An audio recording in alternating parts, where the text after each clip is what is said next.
In the last 10 years, I've helped over 100,000 men level up their beard and hair. And today, I'm going to share 6 of the biggest lessons I've learned. By the end of this video, you'll know exactly why your current routine isn't working, why your barber might be sabotaging your look, and the simple tricks that fix everything. But here's the thing. While you're sitting on this information, other dudes are walking into rooms with confidence, getting promoted, and attracting the right energy. Don't let another month go by looking the same when you could be showing up like the man you are. Let me break it down. You walk into that client meeting, that first date, that family gathering, and your beard is speaking before you do. And if it's just there, no shape, no style, no intention, it's broadcasting what I call the lazy beard signal. It's telling people you don't pay attention to details, that you're comfortable looking unfinished. She's looking at your beard like, if he can't even style his facial hair, is he lazy in other areas too? And your boss, he sees that unkept look and starts questioning whether you got the attention to detail for that promotion. Now, most of y'all grow beards to look more masculine, more mature, more authoritative. But the lazy beard signal, it cancels all that out. It tells the world you can't handle the basics, that you've given up on yourself. If you've got a round face and you're growing a round beard, you just made your face look like a basketball, my guy. If your face is long and your beard grows straight down, you're looking like you're about to audition for the ZZ Top. This ain't just about looking good. It's about respect, walking into a room and getting taken seriously from the jump. It's about her looking at you like, this man has his life together. Who that is? The dudes who command respect with their presence, they understand their beard is a part of their personal brand. They match it to their face shape and the energy they want to project. You got a round face, you want length, not width. Longer at the chin, and you want it shorter on the sides. You got a goatee or pointed styles to help your face look more angular. If your face is long, then you want more width. You don't want more length. You want to keep it fuller on the sides and shorter at the chin because it's going to help balance everything out. But here's what separates the men from the boys. It's not just the face shape, it's intention. You want to look approachable for the family barbecue? You want softer edges. You want to look locked in for the board meeting? You want sharper lines. Your beard is part of your communication, fellas. Make sure it's saying what you want it to say. Now here's mistake number 3. And this one ruins more beards than anything else I've seen. Last week, a client called me like, hey B, I can't leave the house. I destroyed my beard. This is what I call the wet hair trap. And it's responsible for more grooming disasters than bad genetics ever was. He hopped out the shower, looked in that steamy bathroom mirror and grabbed the clippers. Thought he was about to shape it up clean. Same thing most of y'all do. And it always ends the same way. Let me explain. You ever picked up a sponge when it's wet? It's way heavier than a dry one. That's the same thing happening to your beard. Wet hair is heavier and hangs longer. It looks like it needs trimming. But here's what you don't realize. Wet hair stretches. It lies to you. Worse than your ex did. So you start trimming, right? What looks long, but before it dries and springs back up, now you out here looking like you got attacked by a lawnmower. I learned this the hard way when I was in college. I had to walk around looking crazy for 3 weeks, waiting for it to grow back. Always, and I mean always, trim your beard completely dry, preferably a few hours after you washed it so it settled back into its natural shape. It'll save you from those what did I just do moments. You know, that stare in the mirror regret once your beard dries. Trust me on this one, bro. And speaking of looking in the mirror and regretting your decisions, let's talk about your barber. Your barber thinks he's helping you look fresh with that razor sharp lineup every 2 weeks.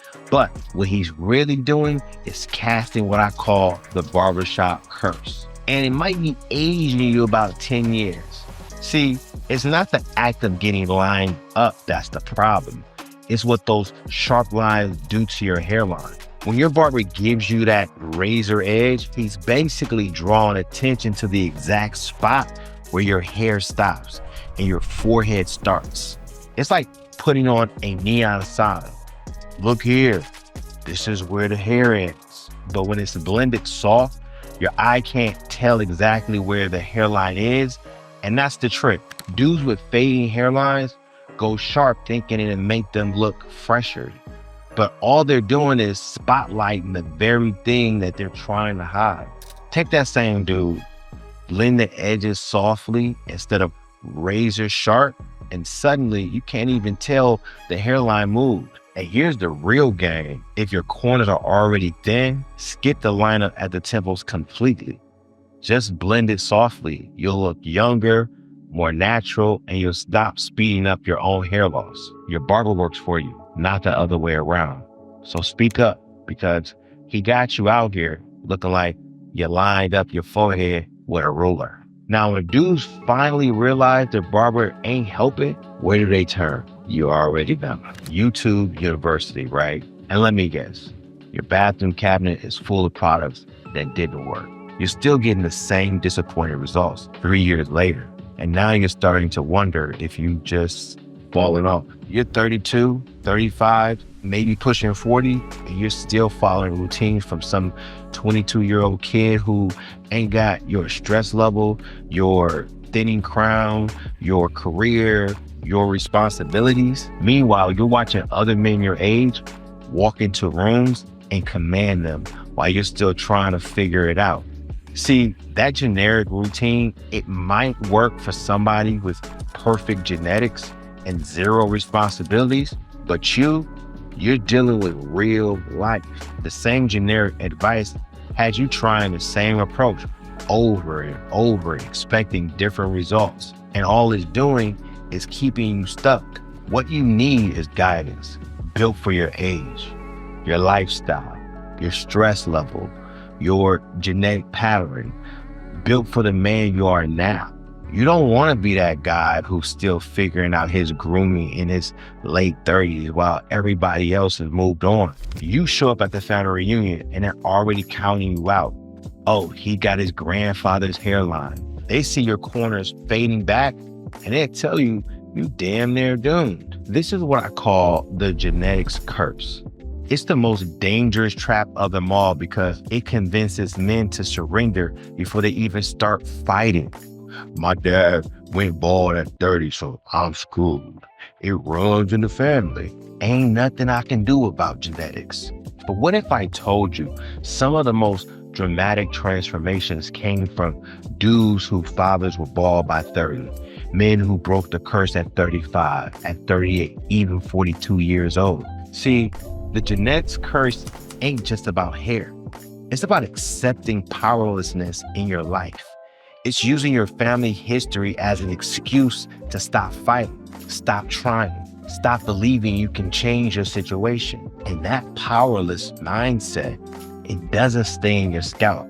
It bleeds into everything, your career, your relationships, your confidence. You surrender to genetics in one area, you start surrendering everywhere. Here's what most dudes don't realize. Genetics loads the gun, but your environment, your lifestyle pulls the trigger. Your stress, your nutrition, your hormone balance, your grooming routine, those are factors. They matter more than your DNA. I've worked with men whose fathers were bald by 30, but they reversed their hair loss by their late 30s because they refused to accept it. They knew they couldn't change their starting point, but they could absolutely change their ending. Don't let family history become your identity. And definitely don't let what happened to your father determine what's going to happen to you. And speaking of generic advice, that's been quietly sabotaging your progress. Here's one more thing that keeps dudes stuck. Most Black men swear by beard oil, but what if I told you it's actually blocking your growth, not helping, hurting? Picture this. You spill water on the counter and you try to clean it up with one tissue. The tissue gets soaked. and everything starts leaking everywhere. Now, switch that tissue for your short beard and the oil. That's the spill. When your beard is just stubble and short, that oil's not sitting on the hair. It's going straight to the skin and building what I call the beard barrier. That barrier traps bacteria, it holds in sweat, and it clogs your pores. Next thing you know, you got beard bumps, flakes, and itchiness, even fungus. Your skin can't breathe, and now your face looks irritated in every photo.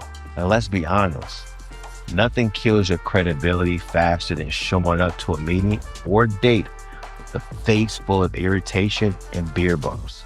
You're using the wrong product for the beard you think you have, not the one you actually got. For a short beard, you need lightweight oils like jojoba or squalane. They absorb clean, they don't clog, and actually support your skin. Stop using products made for the beard you don't have yet. Use what works for the beard you got right now. When you see successful dudes who command instant respect, like executives, athletes, and entrepreneurs, notice what they're rocking: that thick, well-maintained beard. But here's what nobody tells you. When you walk into a room with a patchy beard, people are reading it like a resume. It's not fair, but they are thinking, if he can't manage facial hair, what else can't he manage? Your coworkers, they're not saying anything, but they're subconsciously marking you as still figuring it out. This is what I call the Patchy Trap. And every TikTok barber selling you 30 days to a Rick Ross beard, they're feeding that trap. If you see uneven coverage and you panic, you try to do a quick fix, and now you look more like an unfinished product, more desperate, like you don't have your life together. Trying to escape the patchy trap with a 30-day promise, big dog. That's like going to the gym for a month and expecting to look like The Rock. You put in the work, your follicles are getting stronger, but the visible transformation, that's coming later.